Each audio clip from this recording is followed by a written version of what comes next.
এমনি মুখ থেকে খারাপ কথা বার হচ্ছে না, এমনি এমনি বদদুয়া দিচ্ছি না ওকে। কাল থেকে আমি না খেয়ে আছি, পরশুদিন রাত থেকে না খেয়ে পড়ে আছি।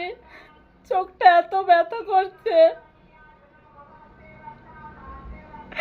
ঠিক আছে, তুই রাগ করে বেড়েছিস, ঠিক আছে, আমার জন্য তুই একবার আমাকে জিজ্ঞাসা করতিস তুই খেয়েছিস কিনা। চল তোকে ডাক্তারের কাছে নিয়ে যাই। আজ থাক, জীবনে অনেক মার খেয়েছি, অনেক কিছু। কোনোদিন আমাকে দেখেন আমি বেহায়া বেশরমের মতো আজ কেন আছি, সেটা আমার মজবুরি, সেটা আমি জানছি।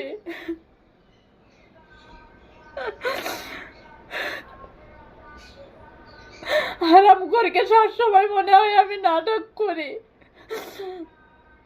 কারণ আমার বলার কেউ নেই, আমার জিজ্ঞাসা করার কেউ নেই, আমাকে ভালো মন্দ কথা বলার কেউ নেই বলে সবসময় সারা দুনিয়ার মেয়ে ছেলেকে তুই চারটে যাস, তারা সব তোর কাছে সব ভালো, আর আমি খারাপ কারণ আমার মা নেই। তাই আমার মাকে নিয়ে তুই উল্টো পাল্টা কথা বলিস।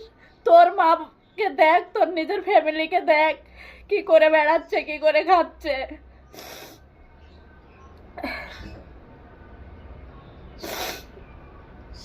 আমার মা ভালো না তো তোর ফ্যামিলি কোনো কম নেই, তার 3 গুণা দেখ। আমার মাকে আমি নিজে খারাপ করে রেখেছি, আর তুই দেখ পর্দার আড়ালে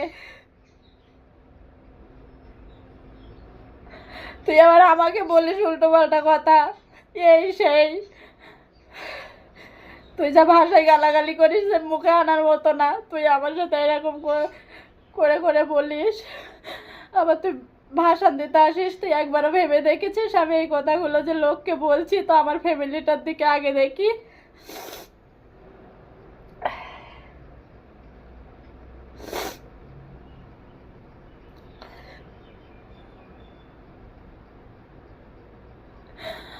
আমি নিজে ভালো মন্দ নিজে দেখবো, নিজের সবকিছু নিজেই দেখবো। তুই কিসে, তুই একদিনও আমাকে একটা ওষুধ এনে দিস না, একটা কাপড় এনে দিস না, কি এনে দিস তুই আমাকে?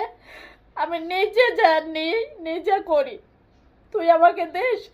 আমি তোকে মাথায় করে রেখেছি বলে সবার কাছে তুই একেবারে খুব ভালো হয়ে আছিস, আমি এতদিন মুখ খুলিনি। তাই